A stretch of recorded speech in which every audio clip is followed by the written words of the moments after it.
Hello, hi everyone, स्वागत आप सभी का। तो चलिए अपनी पॉलिटी की क्लास को आगे बढ़ाते हैं। और हम पढ़ रहे थे संसद के बारे में।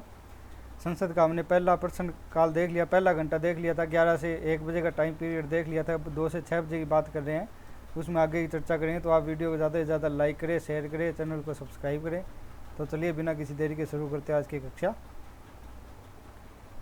तो आज पहला हमारा अविश्वास प्रस्ताव किसे कहते हैं। तो आर्टिकल 75 में लिखा गया है कि मंत्रिपरिषद है वो लोकसभा के प्रति सामूहिक रूप से उत्तरदायी होगी। इसका मतलब ये है कि अगर इसमें लोकसभा में अगर कोई भी मंत्री या जैसे प्रधानमंत्री अगर अपना मुक्त खो देता है तो पूरी पूरी मंत्रिपरिषद भंग होगी, पूरी पूरी लोकसभा को भंग किया जाएगा और नई लोकसभा का गठन होगा चुनाव के बाद। इसका मतलब यही है, मंत्रिपरिषद लोकसभा के प्रति सामूहिक रूप से उत्तरदायी होगी। एक मंत्री के विश्वास से अविश्वास से पूरी पूरी मंत्रिपरिषद भंग हो जाएगी। लोकसभा मंत्रिपरिषद को अविश्वास प्रस्ताव पारित कर हटा सकती है, जिसके लिए 50 सदस्यों का समर्थन अनिवार्य है। मुख्यतः अविश्वास प्रस्ताव कौन लेके आता है? ये लेके आते हैं विपक्षी दल से, विपक्षी दल लाते हैं इसको।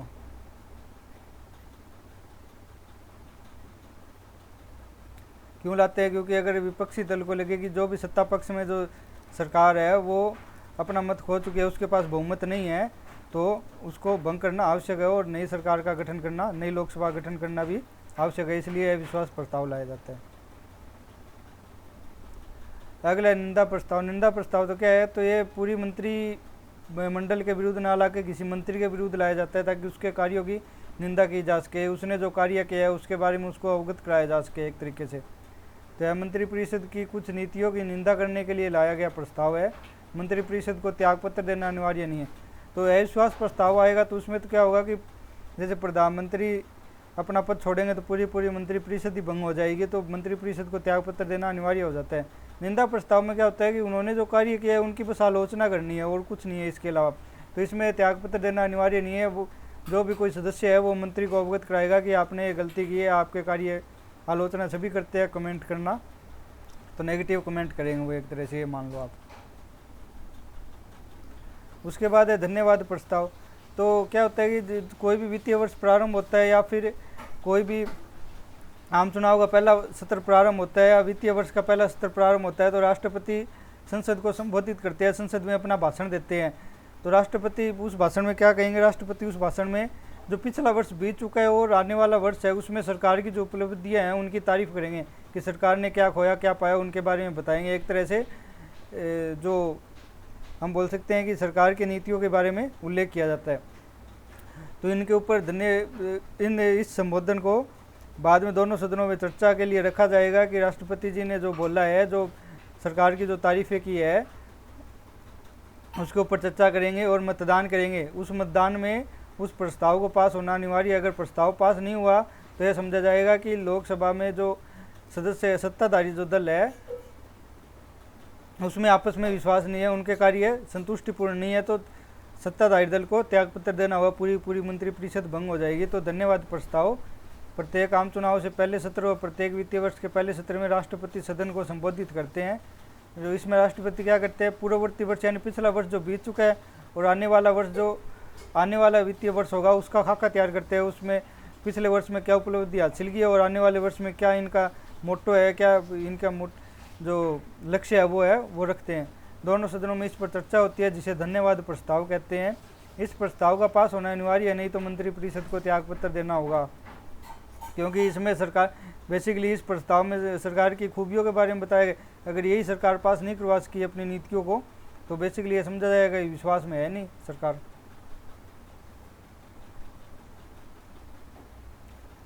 अब होता है अगला होता है अनियत दिवस। तो अनियत दिवस क्या होता है कि इसमें अध्यक्ष कोई भी जैसे मुद्दा होता है तो उसके लिए पहले से कोई डेट डिसाइड नहीं करता कि इस पर्टिकुलर डेट में इस मुद्दे के ऊपर बहस होगी या चर्चा होगी। इसके लिए प्रधानमंत्री जो सदन का नेता है उससे एक दिन चर्चा करेगा और कोई भी डेट जो पहले से फिक्स नहीं होती वो डेट निर्धारित कर देगा कि इस डेट को इस मुद्दे पर चर्चा होगी। यह एक ऐसा प्रस्ताव है जिसमें अध्यक्ष चर्चा के लिए निश्चित तिथि निर्धारित नहीं करता। सदन के नेता से चर्चा करके अध्यक्ष कोई भी दिन नियत कर सकता है। अब होता है अगला है औचित्य प्रश्न। जब संसद संचालन के सामान्य नियमों का पालन नहीं करता तो एक सदस्य औचित्य प्रश्न के माध्यम से सदन का ध्यान आकर्षित करता है यह सामान्यतः विपक्षी दल द्वारा सरकार पर नियंत्रण के लिए उठाया जाता है और औचित्य प्रश्न में किसी तरह के बहस की अनुमति नहीं होती। तो इसमें बेसिकली क्या होता है कि जैसे किसी सदस्य को अगर लगता है कि वो कोई भी मंत्री है वो या फिर कोई भी अन्य सदस्य है वो सदन के जो नियम है, जो कानून है जिससे सदन संचालित होता है, उन नियमों का पालन नहीं कर रहा, तो सदन का ध्यान आकर्षित करने के लिए कोई भी सदस्य इसको ला सकता है। सब बेसिकली कौन लाते हैं इसको? विपक्षी सदस्य लाते हैं, विपक्षी दल के। और औचित्य प्रश्न में इसमें लाने के बाद किसी प्रकार की बहस की अनुमति नहीं होती इसमें। फिर एक आधे घंटे की बहस। ये क्या है? यह पर्याप्त लोक महत्व के मामले पर चर्चा करने के लिए अध्यक्ष ऐसी बहस के लिए सप्ताह में 3 दिन निर्धारित कर सकता है। इसके लिए सदन में कोई औपचारिक प्रस्ताव या मतदान नहीं होता। तो लोक महत्व के लिए कोई भी महत्वपूर्ण चर्चा करनी है तो आधे घंटे की बहस ये प्रस्ताव लाया जाता है, जिसमें अत्यंत महत्वपूर्ण मामले को उठाया जाता है। और इस बहस के लिए जो अध्यक्ष है या जो लोकसभा में जो अध्यक्ष हो गया और राज्यसभा में सभापति हो गया, वो कोई भी 3 दिन निर्धारित कर सकता है। अल्पकालिक चर्चा, इसे 2 घंटे की चर्चा भी कहते हैं। 2 घंटे की चर्चा क्यों कहते हैं? क्योंकि इसमें 2 घंटे से ज़्यादा का समय नहीं लगता। कोई किसी भी सार्वजनिक विषय पर, जरूरी लोक महत्व के विषय पर चर्चा करने के लिए होती है। इसके लिए भी अध्यक्ष जो है सप्ताह में 3 दिन निर्धारित कर सकता है। किसी जरूरी सार्वजनिक विषय बहस करने के लिए होती है, अध्यक्ष इसके लिए सप्ताह में 3 दिन निर्धारित कर सकता है। तो एक बार फिर से देख लेते हैं इसके आज के जो प्रस्ताव है हमारे।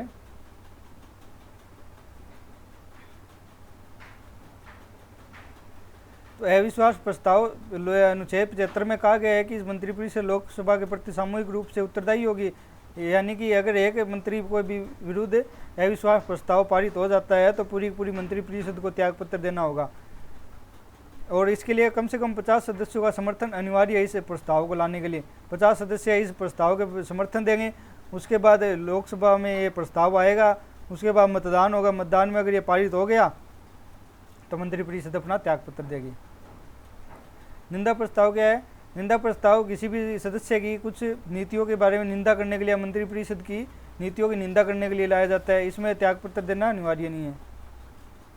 धन्यवाद प्रस्ताव, इसमें प्रत्येक आम चुनाव से पहले स्तर और प्रत्येक वित्तीय वर्ष के पहले स्तर में क्या होता है कि राष्ट्रपति सदन को संबोधित करते हैं और इस समय संबोधन की चर्चा संसद में होती है, दोनों सदनों में होती है, संसद के दोनों सदनों में, जिसे धन्यवाद प्रस्ताव कहते हैं। और इस प्रस्ताव का पारित होना अनिवार्य है। अगर ये पारित नहीं हुआ तो मंत्रिपरिषद समझा जाएगा कि अविश्वास है, मंत्रिपरिषद अपना विश्वास खो चुकी है संसद में और मंत्रिपरिषद को त्यागपत्र देना होता है। अनियत दिवस, किसी भी विषय पर चर्चा करने के लिए पहले से कोई तिथि निर्धारित नहीं होती और अध्यक्ष है वो सदन के नेता से चर्चा करके कोई भी दिवस को निर्धारित कर देता है बाद में।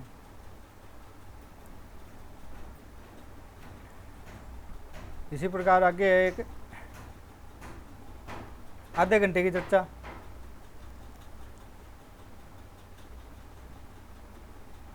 औचित्य प्रश्न क्या होता है कि जैसे अगर किसी सदस्य को लगता है कि मंत्रिपरिषद या कोई भी सदस्य है जो संसद के नियम है उन नियमों का पालन नहीं कर रहा है, तो वो औचित्य ध्यान, संसद का ध्यान आकर्षित या सदन का ध्यान आकर्षित करने के लिए औचित्य प्रश्न के माध्यम से प्रस्ताव ला सकता है और इसके ऊपर बहस की अनुमति नहीं होती। आधे घंटे की बहस, जो भी सार्वजनिक महत्व के मुद्दे हैं उन पर चर्चा करने के लिए सप्ताह में 3 दिन है वो निर्धारित करता है अध्यक्ष। अल्पकालिक चर्चा भी, इसको 2 घंटे की चर्चा कहते हैं। ये भी सार्वजनिक महत्व के मुद्दे पर लाने के लिए प्रस्ताव होता है, अध्यक्ष इसके लिए भी सप्ताह में 3 दिन निर्धारित करते हैं। तो थैंक यू, बहुत बहुत धन्यवाद इस कक्षा में जुड़ने के लिए। तो वीडियो को ज़्यादा से ज़्यादा लाइक शेयर करें और चैनल को सब्सक्राइब करें। बाय, और कमेंट करके ज़रूर बताया करें कि आपको ये क्लास कैसी लगी। बाय।